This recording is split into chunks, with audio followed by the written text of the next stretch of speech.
भारत का महान्यायवादी, भारत का राष्ट्रपति, उच्चतम न्यायालय के न्यायाधीश नियुक्त होने के योग्य किसी व्यक्ति को भारत का महान्यायवादी नियुक्त करेगा। यानी कि नियुक्ति कौन करेगा? राष्ट्रपति।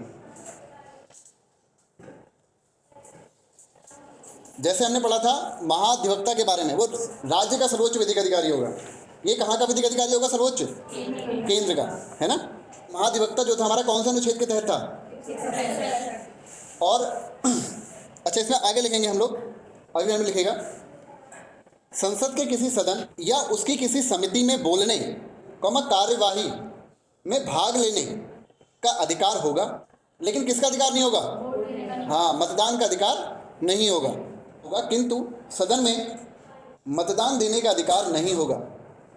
अच्छा, मुझे बताएंगे कि जो महान्यायवादी होगा ये क्या किसी मंत्रिमंडल का सदस्य होगा?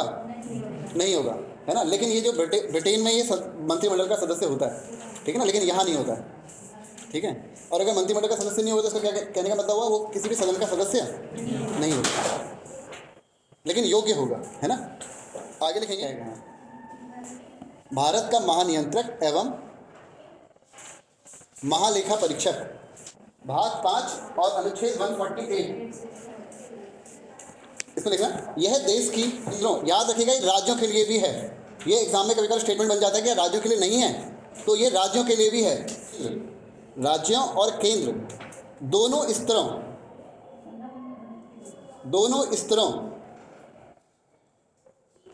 की वित्तीय प्रणाली का नियंत्रक होगा। अगली लाइन में नियुक्ति डैश राष्ट्रपति द्वारा।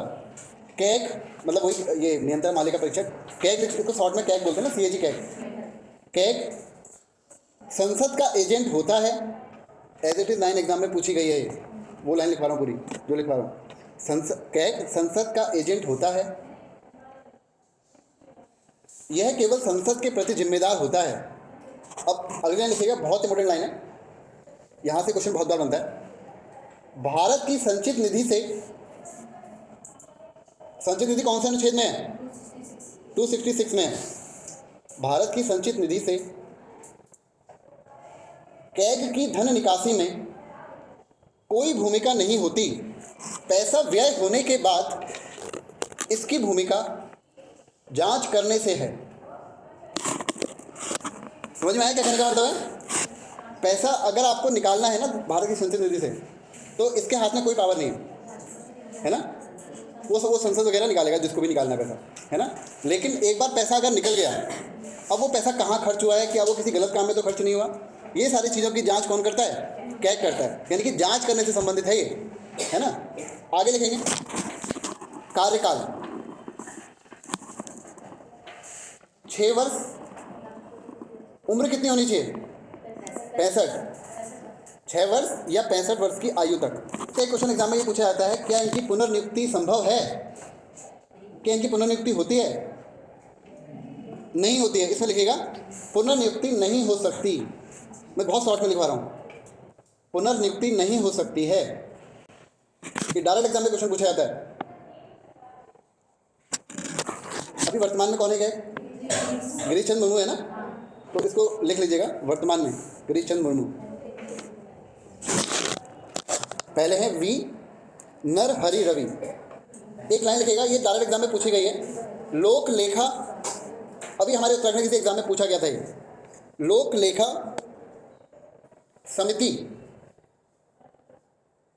का मित्र एवं, हाँ ये एग्जाम में डायरेक्ट पूछा जाता है, का मित्र एवं मार्गदर्शक। अगला चैप्टर है हमारा, चैप्टर का नाम है संसद।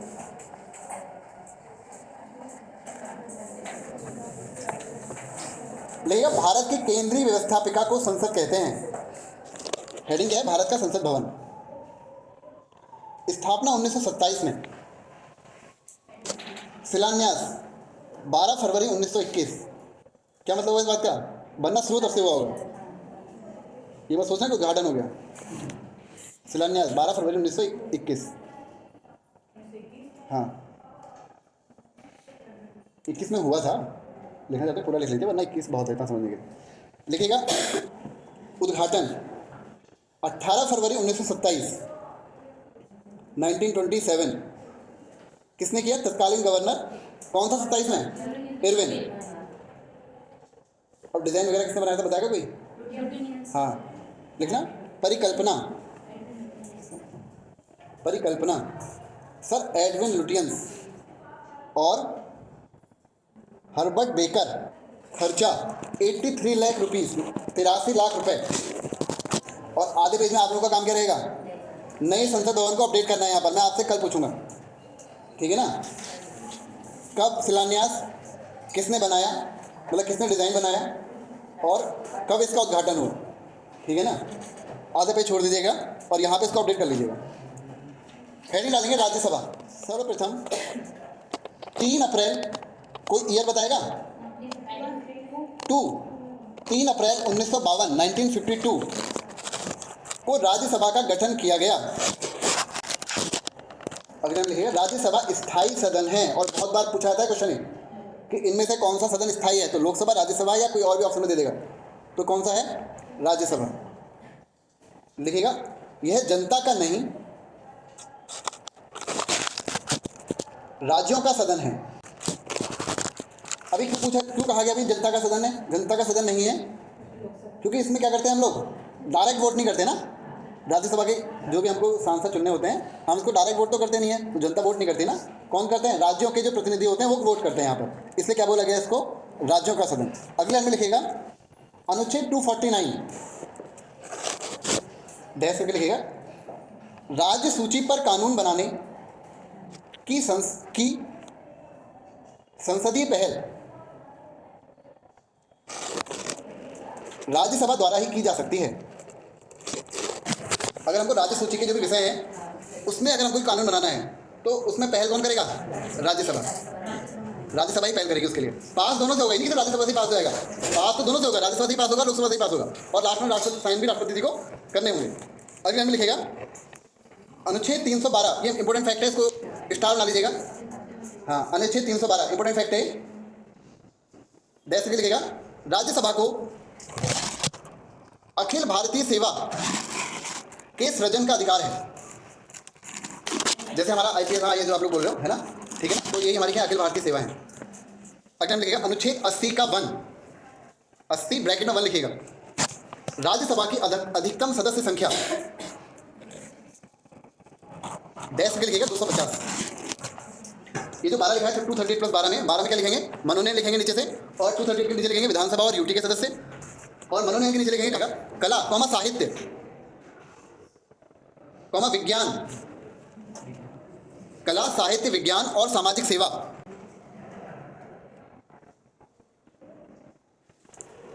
और जो मनोनयन का बताया गया है, ये कौन सा अनुच्छेद बताया गया है? 80 के 4, ठीक है ना। और जो मैक्सिमम सदस्य बताए गए हैं इक्वल टू 250, ये कौन से बताए गए हैं? 80 के 1 में। समझ में आया मैं यहाँ क्या कह रहा हूँ? जो मैक्सिमम सदस्य संख्या 250 बताई गई है, 80 के 1 में बताई गई है कि भाई 80 का 1 कहता है अनुच्छेद कि मैक्सिमम सदस्य संख्या कितनी होगी राज्यसभा में? 250। और मनोनयन वाला किससे बताया गया है? 80 के 4 में। अनुच्छेद 80 का 3 निर्वाचन, 80 के 3 ब्रैकेट में 3 आएगा, डैश करके निर्वाचन। वहाँ से क्या छूट गया है? चुनाव 80 के 3 में है निर्वाचन के बारे में, आनुपातिक प्रतिनिधित्व चुनाव प्रणाली के अनुसार चुनाव मत प्रणाली के आधार पर होता है, ठीक है ना। अगला लिखेगा योग्यता, योग्यता अनुच्छेद 84 84 सब में होता है, ये उसमें यही होता है। हाँ, वो तो लोकसभा में तो आपको बताइए निर्वाचन कैसे होता है ना, सीधे सीधे वोटिंग होती है। योग्यता लिखेंगे भारत का नागरिक होना, योग्यता लिखना, लिख लीजिए। दूसरा आयु 30 या 35? 30 साल। तीसरा किसी भी लाभ के पद पर ना हो। लाभ का पद कौन कौन से हैं? सरकारी नौकरी को छोड़कर अधिकतर बाकी सभी हैं। कौन कौन से? जो मंत्री वाले लाभ के पद नहीं माने जाते, है ना। जैसे राष्ट्रपति, उपराष्ट्रपति, राज्यपाल, संघ के मंत्री, ये सब कैसे पद पर नहीं है? लाभ के पद ही नहीं माने जाते हैं। फोर्थ, वह विकृत मस्तिष्क वाला ना हो। ये सभी के लिए है वैसे। विकृत मतलब पागल या दिवालिया ना हो, कहते हैं ना हम लोग। कार्यकाल कितना होता है? 6 वर्ष। तथा प्रत्येक 2 वर्ष के बाद क्या होंगे, ये हमने लिख चुके हैं विधान परिषद में। बस 1/3 सदस्य क्या हो जाएंगे, सेवानिवृत्त। कभी तो पढ़ा है विधान परिषद वाला। राज्यसभा का अधिवेशन कितनी बार होगा वर्ष में, 2 बार। हम पढ़ चुके हैं ना, संसद का सत्र वर्ष में कितनी बार होना चाहिए, कम से कम 2 बार। तो ये राज्यसभा के लिए भी है और लोकसभा के लिए भी। देखिएगा, अधिवेशन की अंतिम बैठक तथा आगे आने वाली आगामी बैठक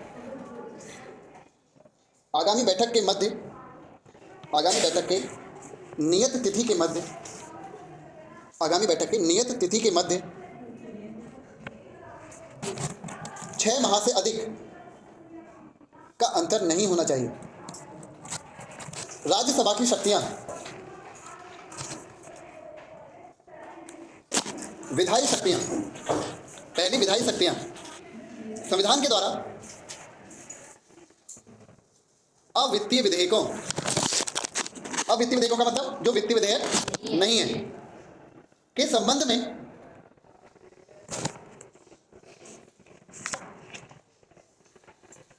लोकसभा और राज्यसभा को समान शक्तियां दी गई हैं। संविधान संशोधन की शक्तियां बस, लेकिन कौन से मामले में शक्ति प्राप्त नहीं है, जो धन विधेयक है ना। धन विधेयकों को क्योंकि राज्यसभा अपने पास कितने दिन के लिए रोक सकती है, बस 14 दिन के लिए रोक सकती है। अगर 14 दिन बाद उसने संशोधन किया, जो विधेयक आया है उसके बाद, तो ठीक, नहीं किया तो भी क्या मान लिया जाता है, स्वतः पारित मान लिया जाता है ना। तो ये क्लियर हो गया। अच्छा, संविधान संशोधन में भी दोनों के पास कैसी शक्तियां हैं, समान शक्तियां हैं। लिखिएगा, दोनों सदनों के पास समान शक्तियां हैं। अगर कोई हमको संविधान संशोधन का हमको विधेयक लाना है तो क्या पहले लोकसभा में लाना पड़ेगा या पहले राज्यसभा में लाना पड़ेगा, कहीं भी ला सकते हैं।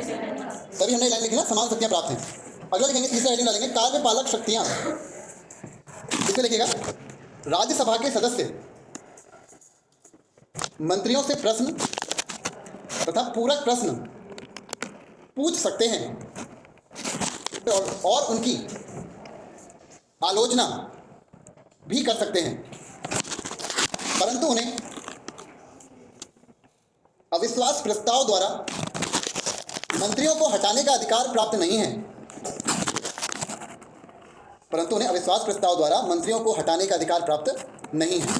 अगला हम डालेंगे वित्तीय शक्तियां। संविधान द्वारा राज्यसभा को लोकसभा की तुलना में निर्बल स्थिति प्रदान की गई है। निर्बल स्थिति प्रदान की गई है। आप लोगों ने देखा है ना, वित्तीय विधेयकों में क्या होता है, पूरी की पूरी अधिकता देखी जाए तो ज़्यादा पावर किसके पास है, लोकसभा के पास है। क्योंकि जो विधेयक लाया जाता है वो कहाँ लाया जाता है, सबसे पहले लोकसभा में लाया जाता है। लोकसभा में, अच्छा ये कौन बताता है कि विधेयक धन विधेयक है, लोकसभा अध्यक्ष। बहुत बार क्वेश्चन पूछा जाता है ना। अगर कोई विधेयक है तो अगर उसमें जो लोकसभा अध्यक्ष है, अगर उसने लिख दिया विधेयक में ऊपर धन विधेयक, तो वो विधेयक क्या मान लिया जाएगा, धन विधेयक मान लिया जाएगा। और उसके बाद राज्यसभा के पास सीमित शक्ति बचती है। बस वो क्या कह सकते हैं कि इसमें आप ये संशोधन कर दीजिए। अगर संशोधन किया तो ठीक, नहीं किया तो भी क्या मान लिया जाएगा, 14 दिन बाद पारित, है ना। तो इससे उनको सीमित स्थिति प्रदान करी गई है। यहाँ पर आगे लिखेंगे, धन विधेयक के संबंध में केवल सिफारिश करने का अधिकार है। इसे मानने के लिए लोकसभा बाध्य नहीं है। सिफारिश करने का अधिकार है, इसे मानने के लिए लोकसभा बाध्य नहीं है। धन विधेयक, अगले में धन विधेयक को यदि 14 दिन के अंदर राज्यसभा लोकसभा को वापस नहीं करती है तो यह स्वतः पारित मान लिया जाता है। यानी कि कितने समय रुक सकती है, बस 14 दिन। 14 दिन के लिए आप लेट कर सकते हो किसी विधेयक को, उसके बाद फिर वो स्वतः ही पारित मान लिया जाएगा। नहीं, वो तो रहेगा ही रहेगा। दूसरा काम और है, एक काम और है। क्या काम रहेगा, राज्यसभा के सदस्यों की संख्या लिख के लानी है, हर राज्य की। ठीक है, ये एग्जाम में बनता है। यहाँ से क्वेश्चन, एक मैचिंग का क्वेश्चन बनता है यहाँ से। ठीक है, जैसे उत्तराखंड में कितने हैं राज्यसभा के सदस्य, 3। यूपी में कितने हैं, तो बस यही सब कुछ आपको ढूंढ के लेके आने हैं। हाँ ठीक है ना, 31 है यूपी में भी। ठीक है, अभी टाइम है थोड़ा ना। भारतीय संसद का प्रथम सदन है। अब निर्वाचन तो सभी को पता है कैसे होता है, कैसे होगा, जनता के द्वारा। और कौन सी रीति अपनाई जाएगी, प्रत्यक्ष, है ना। अब लिखेगा लोकसभा का गठन, हेडिंग है गठन। लोकसभा का गठन हेडिंग बना दिया, उसको ब्रेक करेंगे हम लोग। अच्छा, कितने हो सकते हैं सदस्य? 552 अधिकतम। वर्तमान में कितने हैं? 543। दो अब नहीं चुने गए ना इस बार एंग्लो इंडियन, तो 543। इसमें लिखेगा राज्यों से निर्वाचित,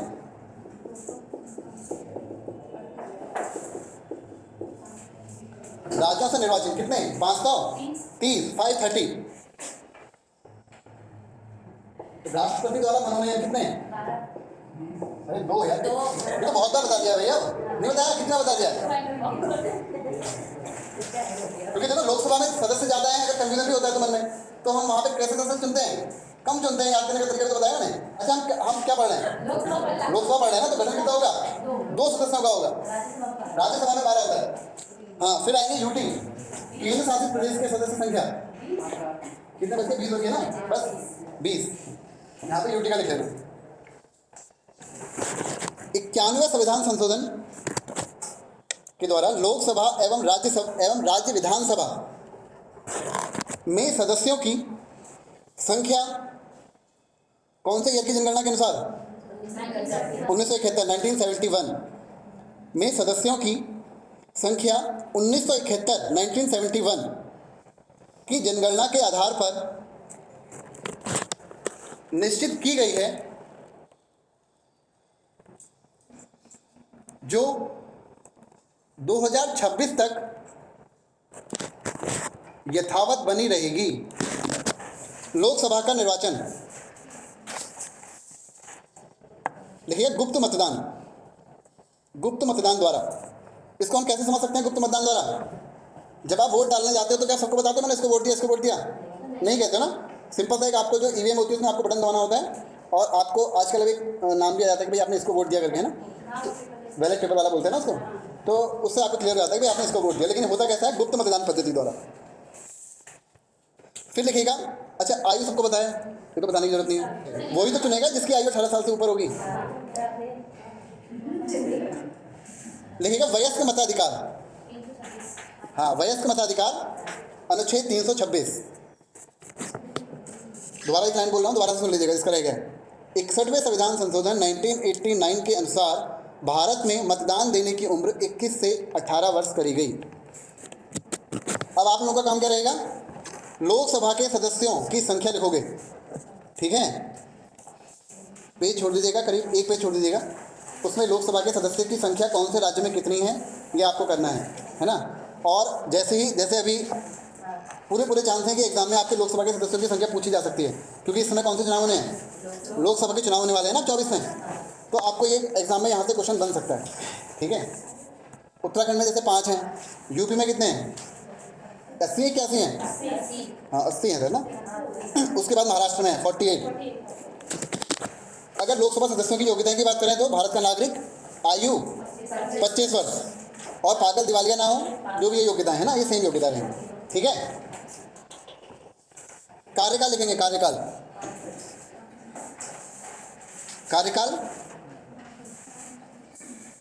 पहले बीच में कार्यकाल बढ़ाया गया था, याद है? पता है आपको?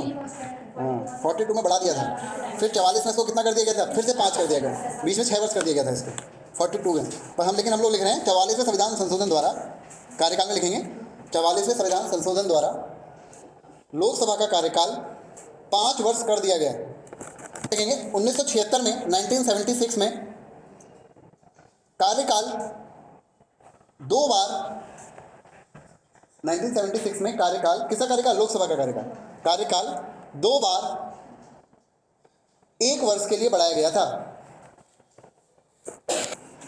अब प्रधानमंत्री के जो, अगर प्रधानमंत्री परामर्श करेंगे किसको? राष्ट्रपति को, तो राष्ट्रपति लोकसभा को भंग भी कर सकते हैं, है ना, पता है ना? और ऐसा अब तक 8 से ज़्यादा बार हो चुका है, इसको लिखवा नहीं रहा हूँ, ठीक है ना, याद रखना 8 से 10 बार, इससे ज़्यादा बार हो चुका है।